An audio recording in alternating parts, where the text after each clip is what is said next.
a captura. E a gente vive, né, esses dias eu vi uma pessoa falando, não vou, vou entrar em detalhes quem, né, uma influenciadora, falando que a mulher, para entrar no relacionamento, ela tem que ser gostosa. Ela tem que ser Ai, gostosa. meu Deus.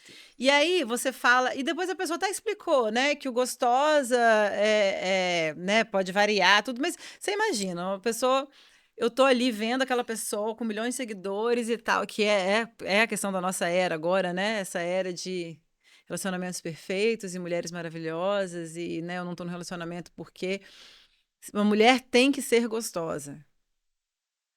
Eu acho muito complicado, né? E a gente vê quantas mulheres com. Porque assim, eu sou pessoa do movimento e eu falo para os meus. Todos os meus analisandos sabem que eu prezo muito pelo movimento. Não falo, tem que ir para academia, mas tem que achar alguma coisa. E não é pela Colocar estética, o corpo em outro mas lugar, é né? porque necessita.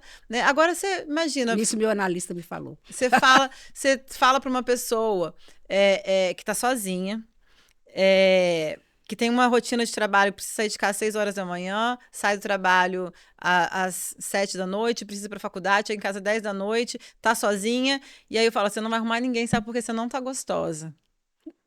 E aí essa Sim. pessoa acabou, não, sabe? Então, assim, eu acho que a gente, como psicanalista, precisa trabalhar, ir nesse grupo e falar também, conversar muito sobre esses padrões, né? Porque e eu falo isso como mulher, como Profissional, profissional, e que já passou por tudo isso. sim. Por tudo É isso. interessante, Carol, porque eu acho que as pessoas precisam de entender que quando elas estão num movimento contrário, não é o seu movimento, que elas estão deixando o outro avançar, o outro estar com o controle, elas caem numa dependência emocional. E essa dependência emocional, ela é balizada pelo eu preciso de você para viver. Não é eu quero, há uma diferença entre Enorme. precisar e querer, né?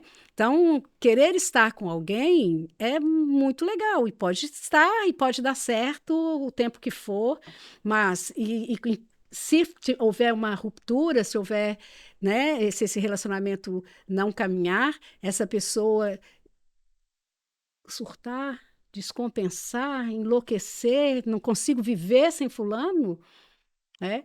Isso, assim, até olhando para a nossa Constituição mesmo, que é uma Constituição Faltante. faltante, pela falta, e a gente lembra, a completude, Não nós só existe. fomos unos quando nós estávamos na barriga da nossa mãe. Ali a gente era um, E né? essa noção de alguém que vai me completar, e é esse perigo, né? Se eu tô colocando tudo ali naquela pessoa, né? Eu não vivo sem essa pessoa. Então, essa pessoa me completa.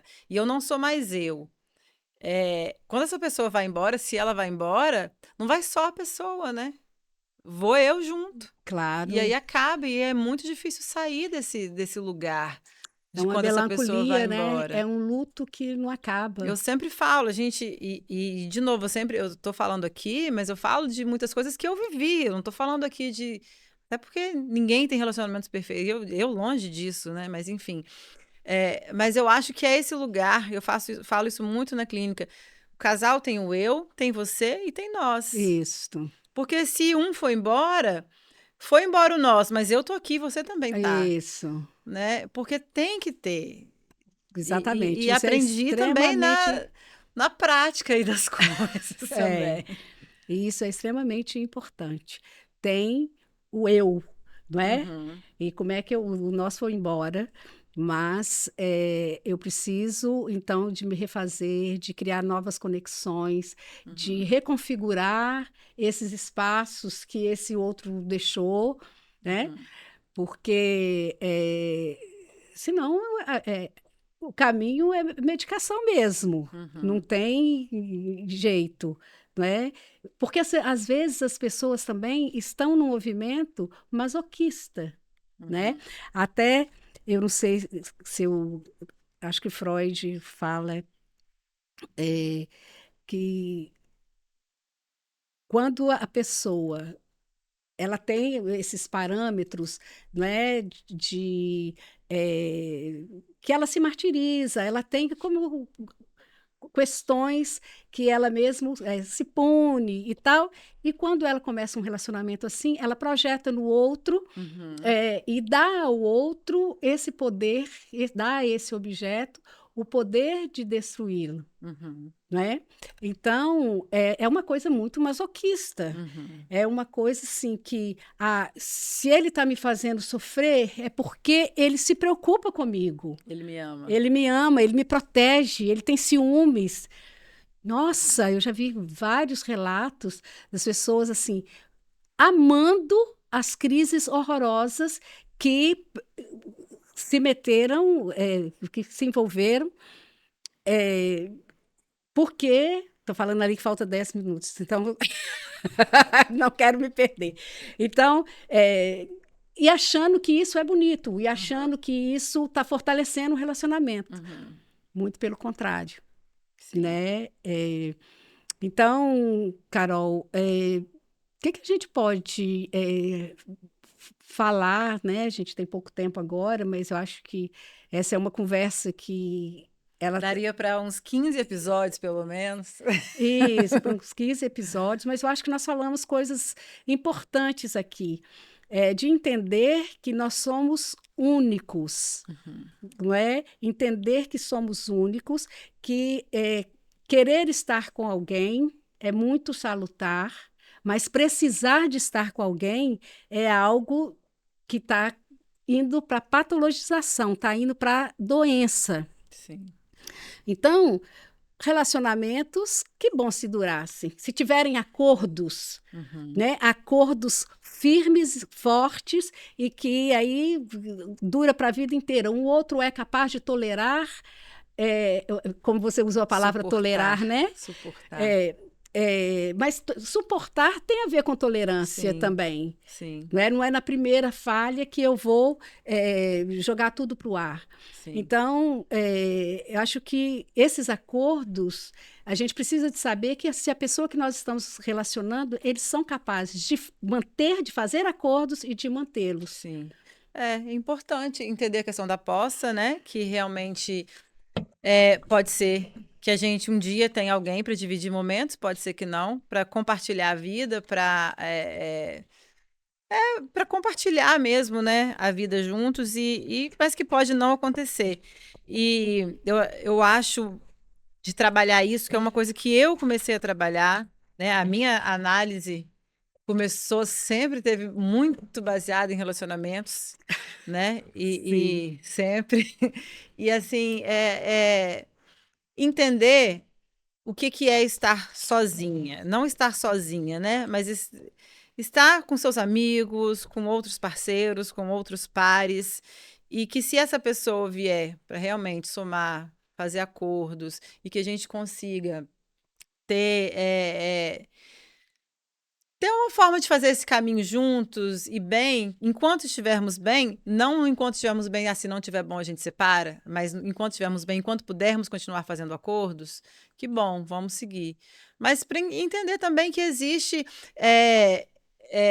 eu não lembro agora de quem é a pesquisa, mas uma pesquisa com pessoas de idade, com idosos, quais os momentos mais felizes que as pessoas podem lembrar da vida.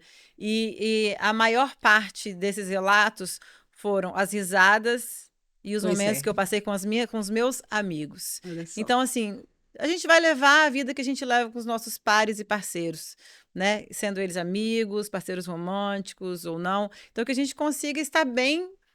Eu trago muito do yoga, né? A minha professora do yoga, que eu me formei com ela, Simone, maravilhosa, ela sempre falava contente de contentamento. E eu passo isso muito para os meus alunos, que a gente esteja contente, que a gente tenha contentamento com o momento. Não significa estar satisfeito e que aquilo basta, mas eu sou contente no momento e eu vou ver até onde aquilo me leva. Isso. E eu acho que é isso. Sabendo que viver é isto, né? É cheio de quebra-molas. É Então, uma hora isso. você está up, outra hora você está down, mas é importante, tanto nos momentos, nos bons momentos, quanto nos momentos mais difíceis, você entender o que se passa e isso lhe trazer uma modificação Sim, para você não sofrer tanto. sim. Né? Então, eu acho que esse trabalho que nós vamos fazer é um trabalho muito baseado em indicadores, não é? Que em outro momento nós vamos falar para vocês. Indicadores do que é que traz esse sofrimento, essa ansiedade social, não é? O que é do outro que não é meu e que precisa ser meu. Né? Então, eu acho que vocês vão gostar muito. Não é? Vou agradecendo aqui. Queria ficar mais, porque é aquela história, a gente começa e depois a gente vê que tinha muita coisa para falar, né? Mas a gente vai falar no próximo episódio e no próximo e quando der. E no grupo, E no grupo. quem for participar do grupo, né? A gente falou no início aí da questão dos sinais no relacionamento, que a gente nem chegou a chegar nesse assunto aí no podcast. Porque rolou assim. Né? E foi ótimo, do jeito que foi. Mas que a gente também vai falar, né, sobre isso tudo. Que depois a gente vai divulgar sobre o grupo no Instagram do Equilíbrio. Mas é isso, eu adorei participar desse primeiro episódio. Ai, que bom! Assim, é algo que a gente tem que tá falando há tanto tempo. Às vezes, como eu falo rápido demais, às vezes meu pensamento é mais rápido que a minha fala. Não, foi perfeito. Eu espero que tenha sido legal para quem ouvir. Foi muito legal. E Carol é uma parceirona. Quando eu não puder estar aqui, ela que vai tocar também. Mas você foi maravilhosa. Obrigada. É? E você sempre é também. Ah, olha só. A Rosa é o amor da minha vida, né? Porque ela sabe que sem ela, meu filho, não estaria nem perto daqui. Ai, Carol, eu lhe agradeço muito, agradeço a parceria, agradeço o amor. Amor é sempre bom, né, gente? O amor é sempre bom, mas a gente tem que terminar. E eu vou agradecer outra vez os patrocinadores, que é o Instituto Equilíbrio, a Inova Edu e o canal Somos. E foi maravilhoso essa experiência. E eu quero agradecer o Eduardo, porque o espaço dele é simplesmente maravilhoso. Eu vou me adequar e vou tomar conta. Tá? Obrigada, gente. Acabou? É isso. Parabéns.